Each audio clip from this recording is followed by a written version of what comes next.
Imagine a world where one culture claims the moral right to rule over others, using this self-righteous belief to justify centuries of oppression, exploitation, and colonization. The phrase, "white man's burden," is often cited as an excuse for this history, but what does it truly mean?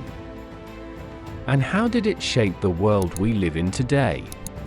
The term, white man's burden, was popularized by British writer Rudyard Kipling in 1899.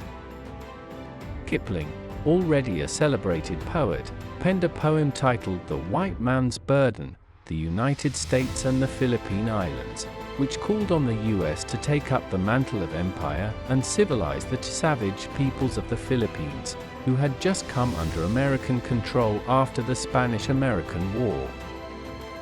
In Kipling's view, the burden was not a choice, but an inherent duty of the white race. It was a moral obligation, a responsibility to uplift and civilize the non-European world. The imagery of the poem is striking, a white man carrying the weight of the world on his shoulders, trudging through hardship and sacrifice in an effort to bring progress to the backward peoples of Asia, Africa, and the Americas. Kipling's ideas were part of a broader intellectual climate in the 19th century, where Western powers believed they were divinely ordained to expand their influence.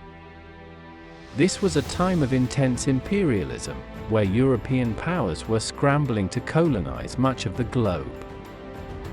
Britain, France, Spain, Belgium, and others were carving out empires in Africa, Asia, and the Pacific, driven by a combination of economic, strategic, and racial motivations. In Kipling's case, the US had just taken control of the Philippines, Puerto Rico, and Guam, and his poem was written as a call to arms for Americans to embrace their imperial destiny. The phrase, "white man's burden," encapsulated the racial and moral justification for imperialism. But this burden wasn't about economic exploitation or the desire for power, it was about saving the colonies from their so-called barbarism, by bringing them Western values such as Christianity, education, and civilized governance. To understand the depth of the ideology behind Kipling's words, we must first explore the rise of scientific racism in the 19th century. Pseudo-scientific theories, such as social Darwinism, were popularized by thinkers like Charles Darwin's cousin, Sir Francis Galton. These theories suggested that non-European races were inferior to Europeans, and this idea was used to justify colonial expansion. In Europe and the US, people began to believe that it was not only acceptable, but necessary for superior races to dominate inferior ones. Ideas about the civilizing effects of Western culture took root, and these were often presented as self-evident truths, backed by science, as many at the time believed. A report on the Congo Free State, under King Leopold II of Belgium, revealed that forced labor and the extraction of rubber killed millions, yet Europeans believed they were providing order and progress to the region. By the end of the 19th century, the British Empire controlled vast swaths of Africa, Asia, and the Pacific. The British Raj in India is perhaps one of the most iconic examples of this imperial burden. In 1947, when India gained independence, it had been under British rule for almost 200 years. During this period, millions of Indians were subjected to severe economic exploitation, racial discrimination, and political subjugation. The British Empire's wealth was built largely on the backs of colonies like India, which supplied raw materials for British factories and markets.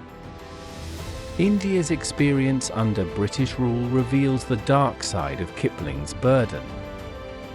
While the British claimed they were spreading civilization, they were simultaneously destroying local industries, extracting wealth, and causing widespread suffering. Famously, The Indian famine of 1943 killed an estimated 3 million people. Despite this tragedy, British officials maintained that their rule was for the greater good of the Indian people.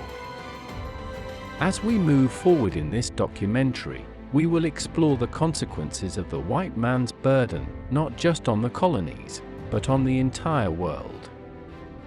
The scars of colonialism persist today, in the form of economic disparities, racial inequalities, and ongoing geopolitical tensions.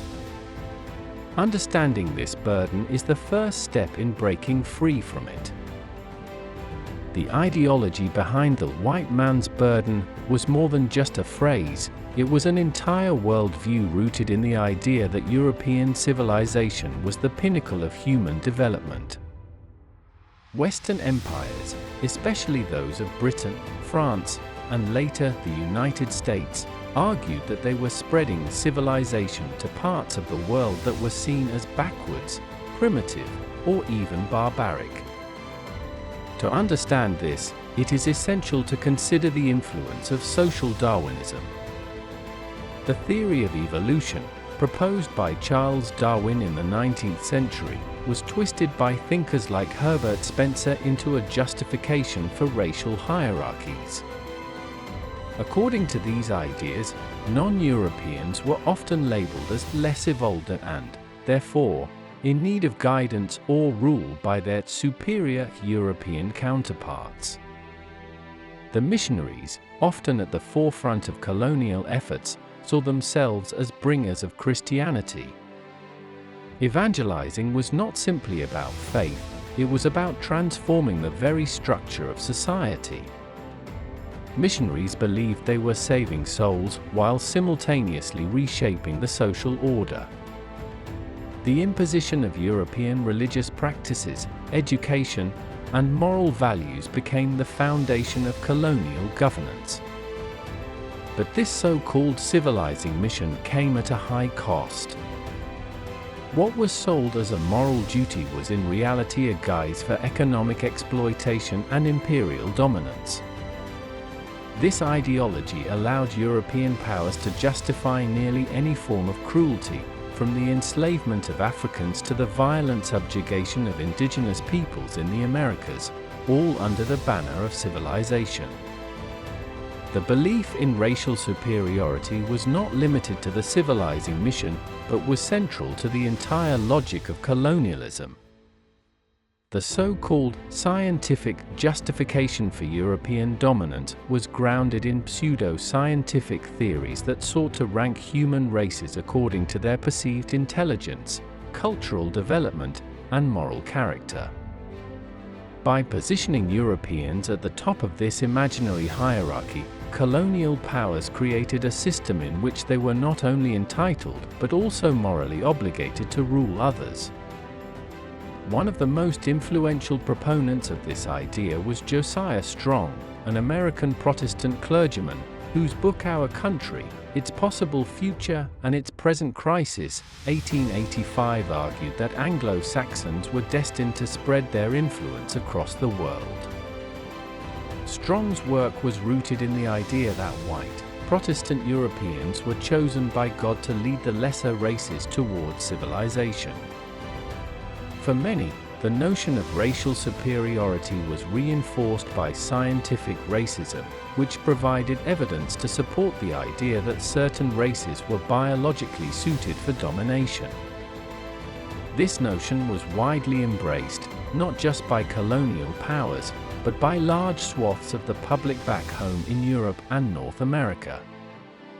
In these societies, racist ideas were institutionalized in policies, education, and public opinion.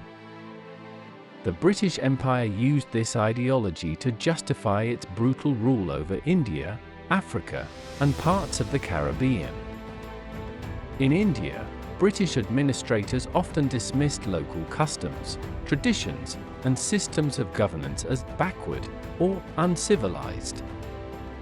Simultaneously, they presented their own institutions, such as the British legal system and Western-style education, as improvements, despite their exploitative nature.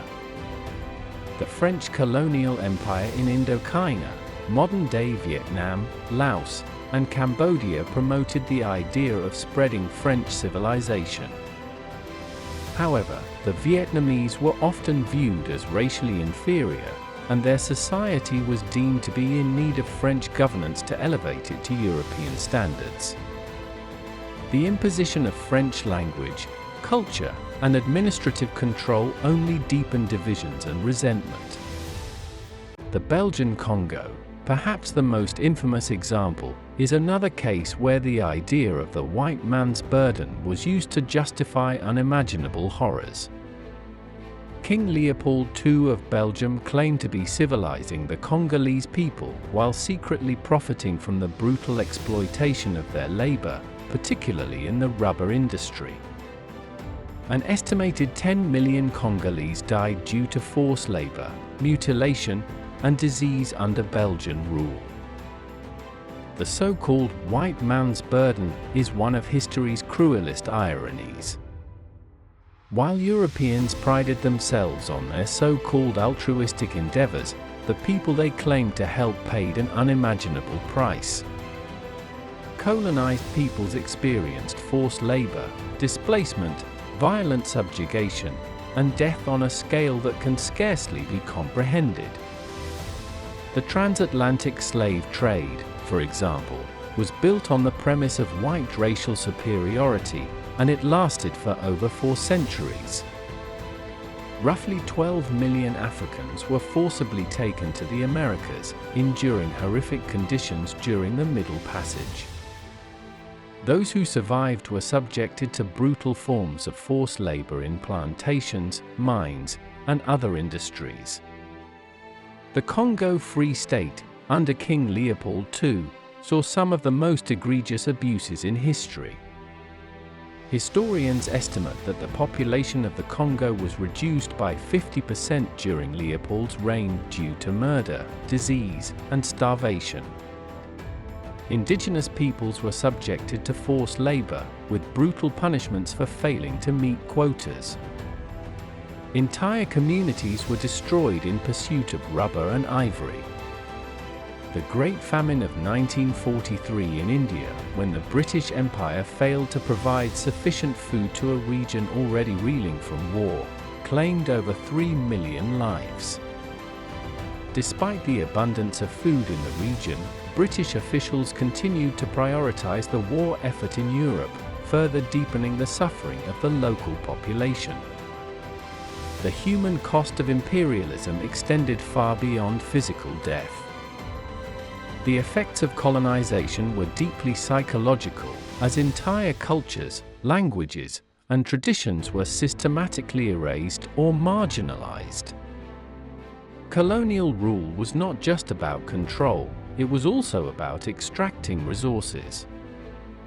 Economies in colonized nations were restructured to benefit the imperial powers, often at the expense of local economies.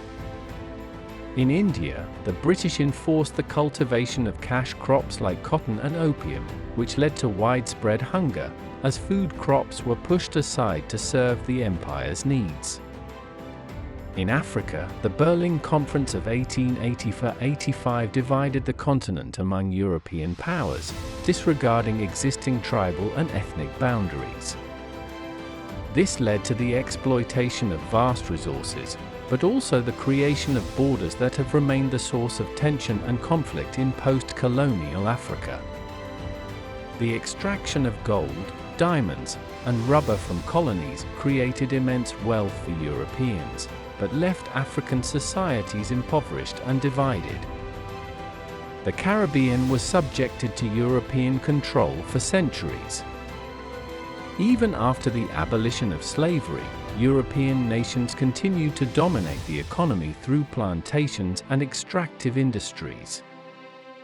This economic exploitation has had lasting effects on the Caribbean, which continues to suffer from high levels of poverty and dependence on foreign markets. As colonial empires expanded, so did resistance. People from colonized regions fought back in many different ways, from armed revolts to intellectual movements challenging the very notion of European superiority. Mahatma Gandhi in India emerged as one of the most iconic figures in the struggle against imperialism. Through non-violent civil disobedience, he united millions in the fight for independence. The Salt March of 1930 was a symbol of the Indian people's resistance to British rule. In Africa, leaders like Kwame Nkrumah of Ghana and Jomo Kenyatta of Kenya worked tirelessly to overthrow colonial regimes. Nkrumah's Pan-African vision inspired anti-colonial movements across the continent, while Kenyatta led the Mau Mau uprising against British rule in Kenya in the 1950s. The Algerian War of Independence, 1954-1962 saw brutal fighting against French colonial forces. The war resulted in over 1 million deaths, but ended French colonial rule in Algeria, a turning point in the fight against European imperialism. These leaders and movements were part of a larger global struggle that spanned decades, with colonized nations ultimately achieving independence in the mid-20th century. The impacts of colonialism are not merely relics of the past, they have a profound and enduring influence on the modern world.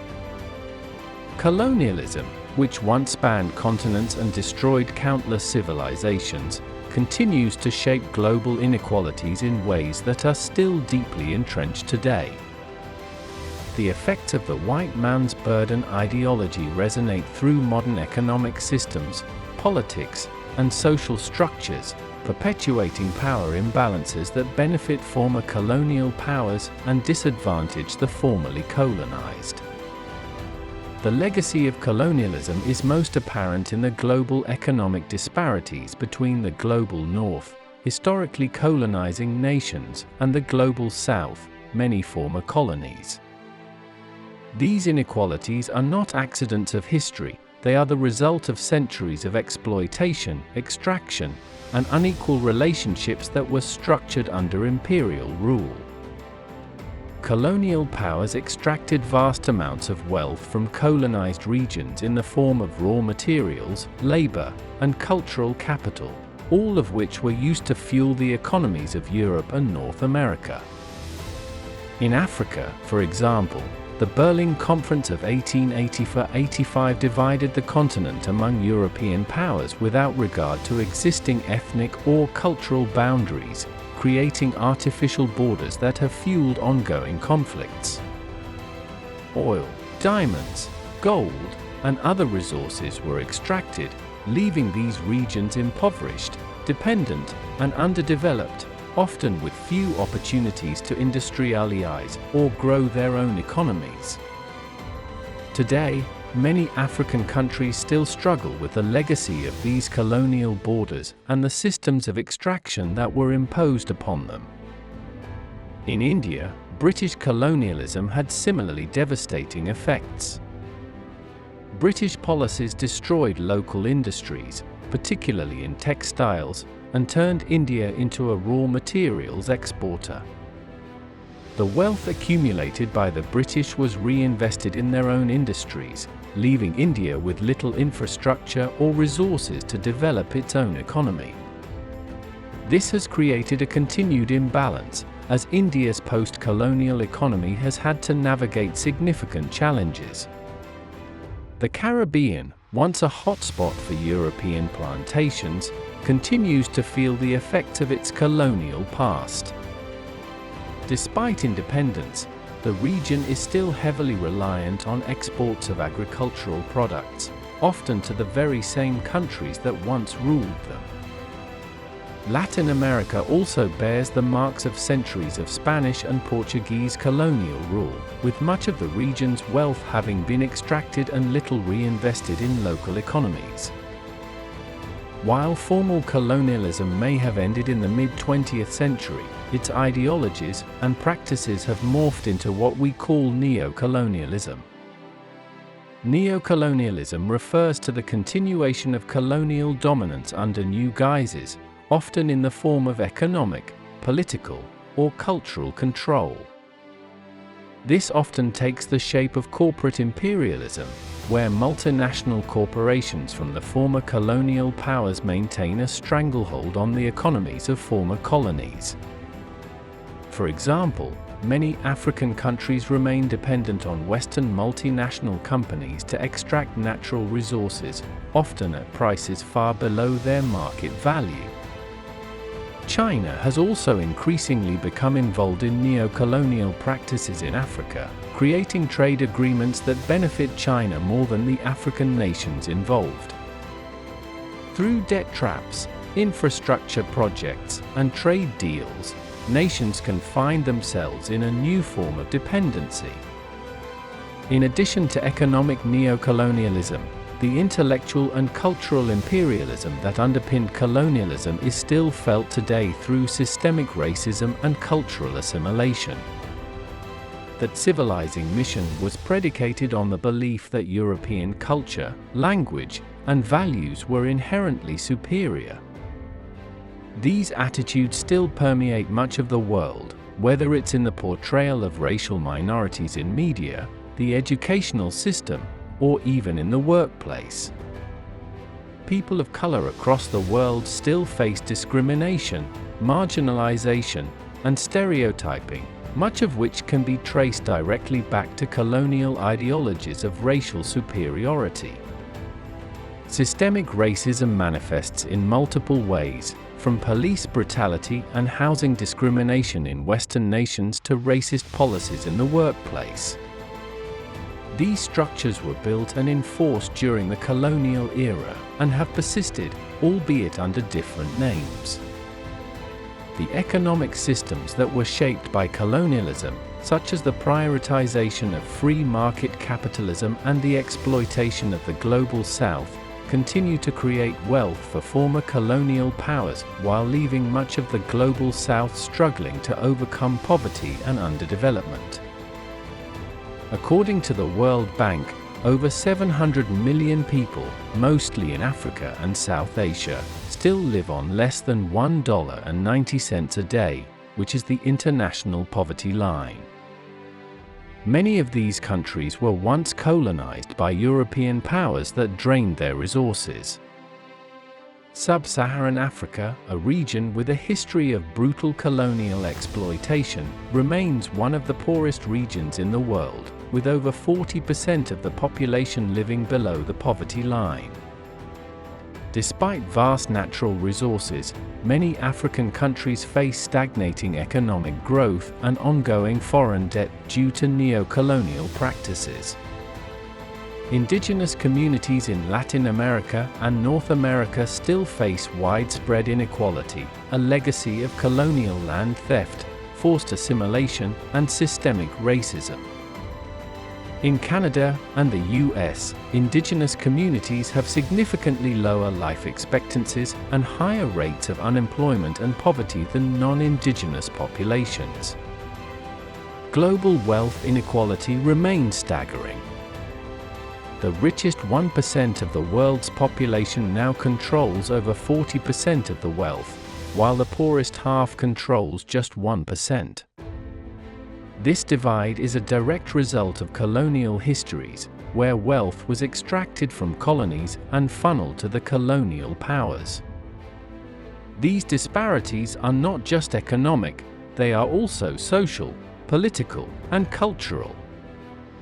Colonialism's influence on modern inequality is profound and far-reaching, with former colonial powers continuing to dominate the global economic order, leaving much of the world in a state of underdevelopment and inequity. The consequences of the white man's burden are woven into the fabric of our world today. The racial hierarchies, economic imbalances, and political structures put in place during the colonial era have not simply faded with time, they have evolved, adapted, and continue to influence our societies in subtle and overt ways. To truly break free from the legacy of colonialism, societies around the world must confront these histories head-on, understand their persistent influence, and work actively to dismantle the systems they have created. The white man's burden was not just a political or economic project, it was a psychological one. It painted entire cultures, societies, and ways of life as inferior, positioning the West as the standard by which all others were measured. Colonialism reduced entire civilizations to mere objects of exploitation and domination, stripping them of their autonomy, culture, and identity. The damage inflicted by these ideas is not just in the past, it persists today. Many former colonies are still reeling from the effects of colonial rule, struggling to regain their footing, both economically and socially. The scars of colonialism are visible in the global inequalities of wealth, education, healthcare, and opportunity. Yet, the enduring strength of colonized nations, their resistance, and their struggle for self-determination speaks to a resilience that colonial powers could never have foreseen. The decolonization movements of the 20th century were critical turning points, and their legacy is visible in the sovereignty and independence of nations across the globe today. How modern societies must confront the legacies of colonialism. To confront the legacies of colonialism, societies must do more than just acknowledge the past, they must actively work to dismantle the systems that perpetuate its effects. This includes reparations and redistributive justice. Former colonial powers must engage in honest conversations about reparations for the countries they exploited. Whether through debt relief, investment in education, or addressing historical injustices, it's vital that former colonies receive the resources they were denied during colonial rule. Promoting cultural diversity. The eradication of colonial ideas of racial superiority can be achieved through education, media representation, and cultural exchange that elevates marginalized voices and celebrates diverse traditions and histories. Global solidarity. Former colonies must unite in solidarity, recognizing that they share a common history of exploitation. International cooperation, especially in the context of economic policies and trade agreements, must prioritize fairness, equity, and sustainability. Decolonizing education. Educational systems across the world need to reflect on how colonialism has shaped not only the past, but our understanding of the present. Decolonizing the curriculum involves critiquing Eurocentric perspectives and highlighting the contributions of other civilizations to science, philosophy, and global culture. We've seen the devastating impact of the white man's burden on societies around the world. Now, it's up to us to ensure that history is not forgotten. If you've learned something new from this documentary, please like this video, subscribe our channel and share it with others. Engage in conversations about the legacy of imperialism, educate yourself, and work to dismantle systems of inequality.